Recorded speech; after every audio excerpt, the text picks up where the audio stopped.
Um piloto recebeu uma ordem impossível durante um voo de rotina. Uma voz feminina, clara, real, disse uma única coisa: desce agora. Não havia ninguém na cabine. Ele desceu contrariando todos os protocolos. 3 minutos depois, o que aconteceu deixou 194 pessoas em choque. Um milagre de Nossa Senhora que ninguém consegue explicar. Mas antes de continuarmos, deixe um comentário agora dizendo de qual cidade você está assistindo. Quero ver de que canto do Brasil os milagres de Nossa Senhora estão chegando até você. Roberto Farias tinha 48 anos e não dormia bem às 6.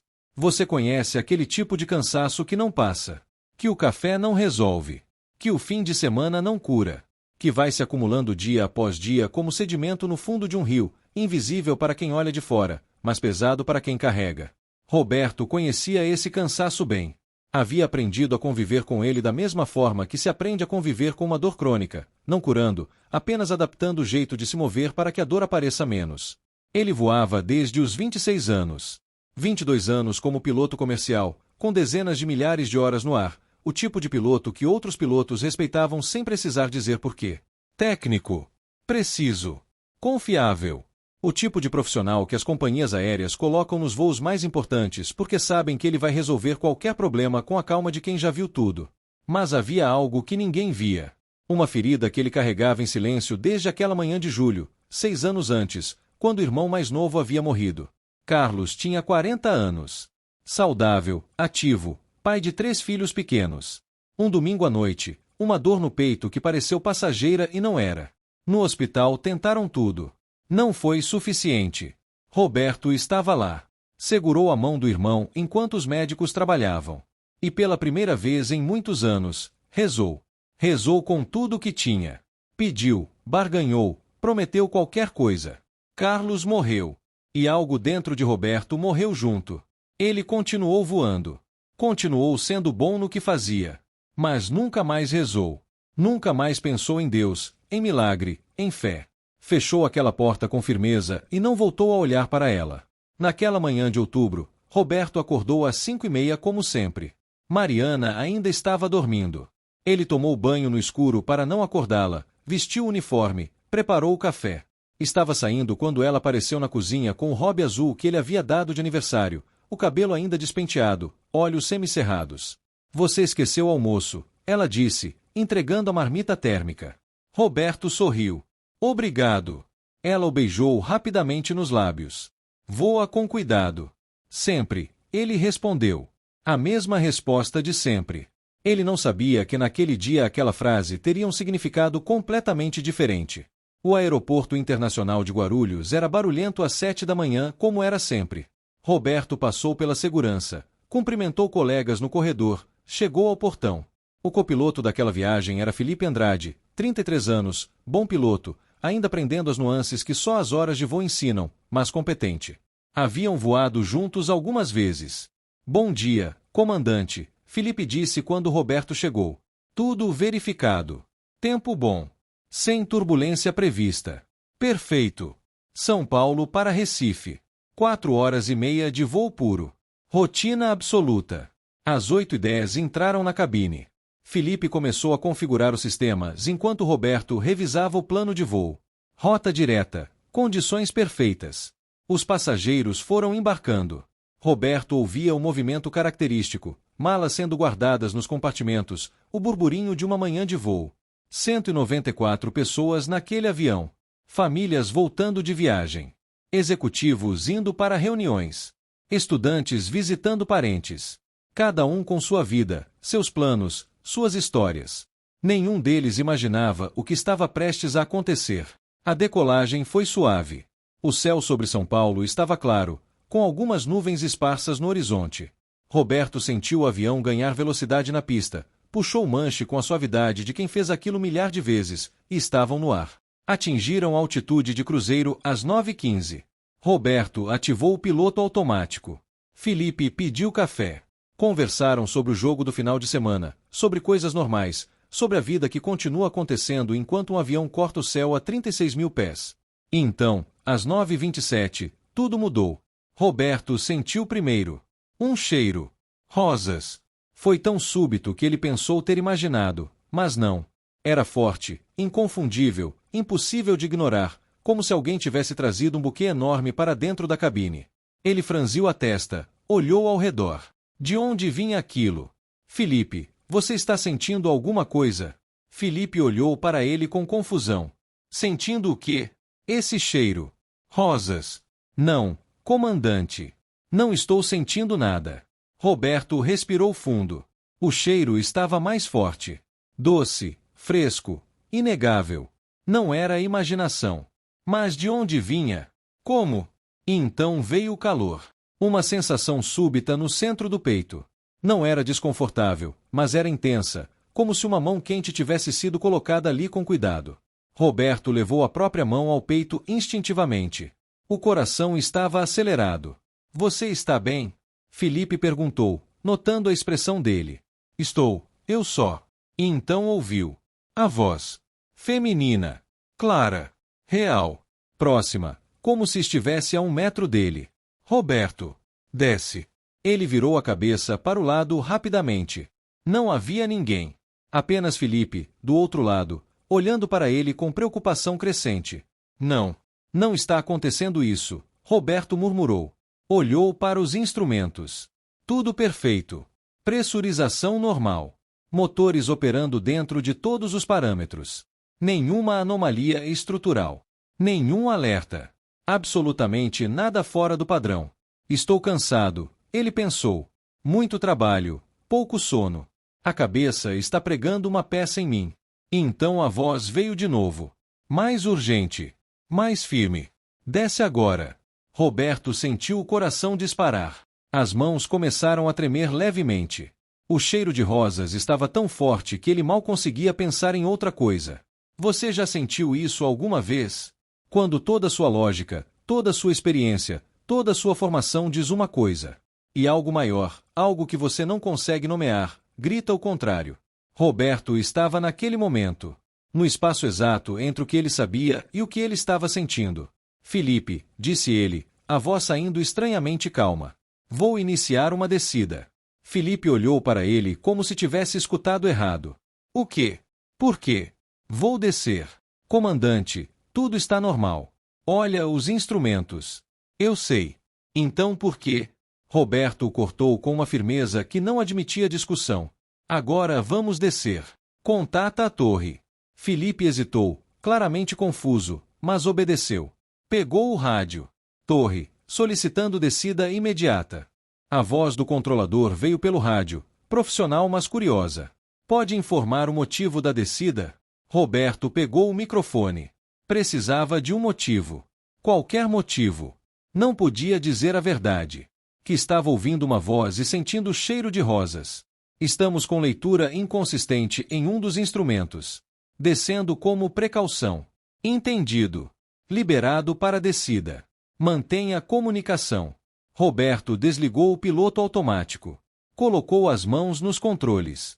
Pela primeira vez em 22 anos de voar, estava prestes a fazer algo que contrariava completamente o treinamento, a lógica, a experiência. Estava prestes a descer sem nenhuma razão técnica válida. Comandante, Felipe insistiu, sério, o que está acontecendo? Todos os sistemas estão normais. Eu sei, Felipe. Mas estou descendo do mesmo jeito. Roberto empurrou o manche suavemente para frente. O nariz do avião começou a baixar. A altitude começou a cair. O cheiro de rosas foi diminuindo. O calor no peito também. Felipe verificava cada sistema de forma obsessiva, procurando qualquer coisa, qualquer dado que pudesse justificar aquela descida. E então aconteceu. Às 9h30, exatamente 3 minutos depois de Roberto iniciar a descida, o som veio. Não foi como uma explosão de filme. Foi diferente. Mais profundo. Mais visceral. Como se algo gigantesco tivesse se rasgado. Roberto sentiu imediatamente nos controles. A mudança súbita na aerodinâmica. O arrasto diferente. O avião tremendo de uma forma que um avião não deveria tremer. E então os alarmes. Luzes vermelhas piscando por todo o painel. O som estridente dos alertas de emergência preenchendo a cabine. O que foi isso? Felipe gritou. Roberto já estava reagindo. Treinamento assumindo o controle. Olhos varrendo os instrumentos. Mãos firmes nos controles. Descompressão. O avião perdeu pressurização. Máscaras de oxigênio. Agora. A instrução saiu pelo intercomunicador antes mesmo que ele terminasse de processar completamente o que havia acontecido. Felipe verificava cada sistema, dedos voando pelos controles. E então veio a informação que fez o sangue de Roberto gelar. Comandante. Parte da fuselagem cedeu. Seção traseira. Acima da última fileira. Roberto sentiu o mundo desabar. Olhou para o altímetro. Se aquilo tivesse acontecido 3 minutos antes, quando ainda estavam na altitude de cruzeiro, ouvia o caos na cabine atrás deles. Gritos. Choros. Mas o avião estava respondendo. Os controles funcionavam. Ainda havia sustentação. Torre, tivemos falha estrutural. Parte da fuselagem cedeu. Solicitando pouso de emergência no aeroporto mais próximo. A voz do controlador voltou, agora tensa. Entendido. Aeroporto mais próximo é o de Fortaleza, a 80 quilômetros a leste. Pista sendo preparada. Roberto desligou o rádio e olhou para Felipe. O copiloto estava pálido. Completamente pálido. As mãos tremiam nos controles. Felipe, disse Roberto, forçando calma na voz. Preciso que você respire. Preciso que você fique comigo. Os minutos que se seguiram foram os mais longos da vida de Roberto. Cada segundo ele esperava ouvir outro estrondo, esperava a estrutura ceder mais, esperava os controles pararem de responder. Mas o avião continuava voando. Felipe monitorava tudo de forma obsessiva. Comandante, a estrutura.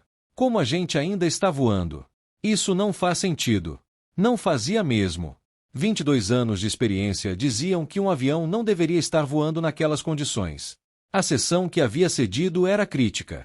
O estresse na estrutura remanescente deveria estar causando falhas em cascata. Mas não estava.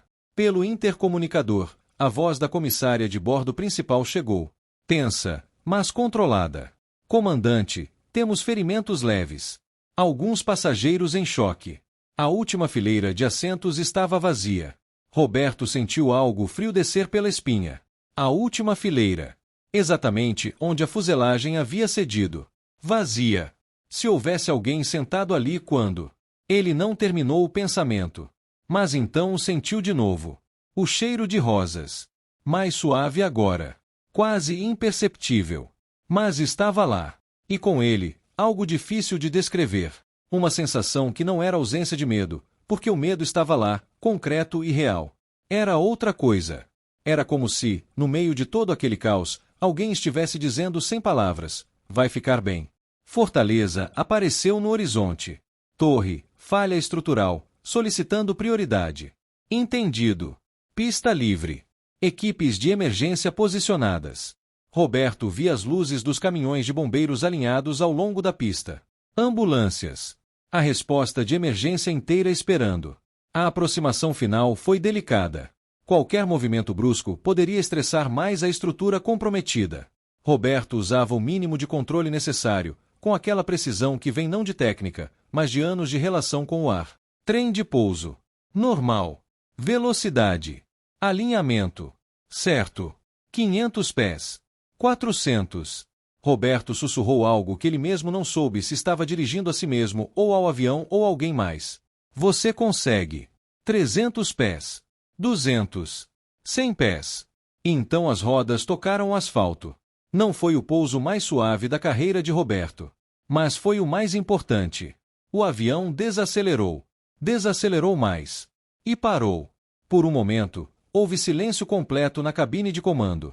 Roberto ainda tinha as mãos nos controles, apertando com tanta força que os dedos estavam brancos. Felipe estava imóvel na cadeira ao lado, olhos fixos no para-brisa, respirando rápido. E então Felipe se virou. Havia lágrimas escorrendo pelo rosto do copiloto. A gente conseguiu. A gente está vivo. Roberto assentiu sem conseguir falar. A evacuação começou. As portas se abriram. Os tobogãs inflaram. Roberto ouvia as pessoas saindo, as ordens das comissárias, o som das sirenes lá fora. Ele e Felipe foram os últimos a sair. Quando Roberto pisou no asfalto, as pernas quase cederam. A adrenalina começava a diminuir, deixando em seu lugar um cansaço que ia até os ossos. Ele se virou para olhar para o avião. A seção da fuselagem que havia cedido era devastadora. Um rasgo de quase 3 metros com bordas de metal retorcido. Dava para ver o interior da cabine diretamente. Os assentos da última fileira expostos ao céu aberto. Completamente vazios. Um dos engenheiros de manutenção do aeroporto se aproximou, olhando para a aeronave com os olhos arregalados. Comandante, com todo respeito, como o senhor manteve esse avião no ar? Roberto não tinha resposta. Felipe se aproximou. Estava pálido, mas havia algo nos olhos dele, algo entre confusão e reverência. Roberto, disse ele baixinho, usando o primeiro nome pela primeira vez. Você desceu antes. 3 minutos antes de isso acontecer. Sem razão técnica nenhuma. Como você sabia? Como explicar o cheiro de rosas? O calor no peito. A voz feminina, clara e real, dizendo para descer. Como explicar que ele havia obedecido algo que contrariava toda sua lógica, toda sua formação, toda sua experiência? Intuição, Roberto disse por fim. Era insuficiente. Era inadequado. Mas era tudo o que ele tinha naquele momento. Se essa história está te tocando, faz uma coisa agora. Se inscreve no canal Milagres Cristãos e dá um like nesse vídeo. Cada inscrição ajuda essa mensagem a chegar em mais pessoas que precisam ouvir histórias como essa. Agora vamos continuar. Roberto chegou em casa 2 dias depois. A companhia havia colocado ele num voo comercial de volta para São Paulo. Uma ironia que ele só conseguiu notar horas depois, voar como passageiro pela primeira vez em anos justamente depois de tudo aquilo. Era quase meia-noite quando ele abriu a porta de casa. Mariana estava na sala, acordada, esperando. Ela levantou quando o viu entrar e por um momento os dois simplesmente se olharam. Não havia palavras suficientes para o espaço entre eles naquele segundo. Então ela atravessou a sala e o abraçou. Roberto a abraçou de volta e sentiu algo dentro de si finalmente ceder. Não o tipo de ceder que é fraqueza. O tipo que é alívio. O tipo que é finalmente estar em segurança depois de um tempo longo demais longe dela. Ele começou a chorar. Não lágrimas discretas. Soluços profundos, que vinham de um lugar que havia ficado fechado por 6 anos desde a morte de Carlos. Anos de tensão acumulada, de dor guardada, de emoção contida finalmente se liberando. Mariana o segurou com força, como se não fosse deixar ir. Sentaram no sofá. As crianças já estavam dormindo, Lucas e Isabela. E Roberto contou tudo. Contou sobre o cheiro de rosas que não deveria estar ali. Sobre o calor no peito. Sobre a voz feminina, clara e real, dizendo para descer. Contou como havia descido sem nenhuma justificativa técnica. Contou sobre os assentos vazios exatamente onde a fuselagem havia cedido. Contou sobre o avião que não deveria ter continuado voando, mas voou. Mariana ouviu em silêncio. Quando ele terminou, ela ficou quieta por um longo momento. Depois falou. A voz dela estava tremendo. Roberto, preciso te contar uma coisa. Ele olhou para ela. Toda vez que você voa, eu rezo. Roberto piscou, processando. Toda vez. Depois que você sai de casa, eu peço a Nossa Senhora que te proteja. Peço que te traga de volta para mim, para o Lucas, para a Isabela. As lágrimas começaram a escorrer pelo rosto dela. Você nunca acreditou muito nessas coisas, continuou Mariana, a voz apertada. Eu sei. Principalmente depois do Carlos. Você fechou aquela porta. E eu respeitei. Mas nunca parei de rezar. Roberto sentiu algo rachar dentro dele de novo. Não de dor. De outra coisa. Roberto, 18 anos. 18 anos pedindo a ela para cuidar de você quando você está lá em cima. Ele a puxou para um abraço. Ela chorou no ombro dele. Anos de preocupação silenciosa finalmente se liberando. Ela ouviu você, Roberto sussurrou depois de um tempo. Ela me avisou. Ela estava lá. Ficaram assim por muito tempo. Sem falar mais nada. Sem precisar. As semanas seguintes foram diferentes. Não de forma dramática, não de uma hora para outra. Mas diferentes. Roberto começou a dormir melhor. A exaustão que havia carregado por 6 anos foi diminuindo gradualmente, como maré que baixa devagar demais para você notar o momento exato em que o chão aparece, mas que você percebe quando olha para trás e vê a distância que a água recuou. Voltou a voar 6 semanas depois. A companhia aérea havia feito uma avaliação psicológica completa, que é protocolo padrão após incidentes daquele tipo. O psicólogo havia dito que Roberto apresentava capacidade técnica e emocional para retornar ao serviço. No primeiro dia de volta, sentou na cadeira do comandante e ficou parado por um momento com as mãos no colo, antes de começar os procedimentos de checagem. Felipe estava ao lado, completando os sistemas. Havia algo diferente no silêncio entre eles agora. Não era desconforto. Era respeito. O tipo que só acontece entre pessoas que passaram por algo junto que não sabem completamente nomear. Antes da decolagem, enquanto Felipe terminava as últimas verificações, Roberto fechou os olhos por um segundo e sussurrou, baixo demais para qualquer microfone captar, baixo demais para Felipe ouvir, obrigado, Nossa Senhora. Não era uma oração elaborada. Não eram palavras bonitas. Era apenas reconhecimento. De alguém que havia negado a existência de algo por 6 anos e que havia sido alcançado por esse algo da forma mais inegável possível. A decolagem foi suave. A subida, tranquila. Tudo normal. Mas Roberto era diferente. 3 meses depois do incidente, numa manhã de domingo, Roberto estava na cozinha preparando café. Mariana entrou com o robe azul, cabelo ainda bagunçado do sono, da forma que ele amava. Ele a puxou para um abraço sem motivo aparente. Bom dia, ela disse, surpresa e feliz ao mesmo tempo. Bom dia. Ela se afastou um pouco e olhou para ele. O que foi? Roberto hesitou. Depois disse, obrigado. Por quê? Por nunca ter parado de rezar. Mariana sorriu. Aquele sorriso pequeno e específico que ele conhecia melhor do que qualquer outro sorriso do mundo. Eu nunca vou parar. Eu sei. E agora? Agora eu também rezo. Era a primeira vez que ele dizia aquilo em voz alta. A primeira vez que deixava aquela vulnerabilidade aparecer completamente, sem tentar transformá-la em outra coisa. Mariana segurou o rosto dele com as 2 mãos. Nossa Senhora sempre esteve cuidando de você. Você só precisava perceber. E talvez fosse exatamente isso. Talvez o milagre não fosse apenas o aviso que o salvou. Talvez o milagre maior fosse o que aconteceu depois. Um homem que havia fechado a porta da fé com raiva e dor, que havia achado que estava completamente sozinho naquele céu por 22 anos, descobrindo que nunca havia estado. Que durante 18 anos de voos, alguém havia sido pedido por Mariana para voar junto com ele. E que naquele dia de outubro, quando ele mais precisou, essa alguém respondeu. Não com trombetas. Não com aparição dramática. Com um cheiro de rosas numa cabine fechada. Com um calor no peito que não era medo. Com uma voz feminina que disse 2 palavras simples que salvaram 194 vidas. Desce agora. Antes de terminar, quero te fazer um convite muito especial. Vem fazer parte da nossa comunidade de oração a Nossa Senhora no canal Milagres Cristãos, um espaço de fé e esperança onde pessoas de todo o Brasil se reúnem para rezar e compartilhar as graças que têm recebido. Se você sentir no coração o desejo de participar dessa corrente de oração, clica no botão abaixo, torna-se membro do canal e vem rezar conosco. E olha, se você chegou até aqui, até o final da história de Roberto, faz uma coisa por mim. Escreve nos comentários as palavras, desce agora. As 2 palavras que salvaram todos a bordo. Quero ver quantos corações essa história realmente alcançou. E toda vez que eu ler desce agora nos comentários, vou saber que mais uma pessoa acredita que os milagres de Nossa Senhora ainda acontecem. Se essa história tocou o seu coração, se inscreve agora no canal Milagres Cristãos e ativa o sininho para não perder nenhuma história como essa. Escreve nos comentários sobre algum milagre que você presenciou ou viveu, grande ou pequeno.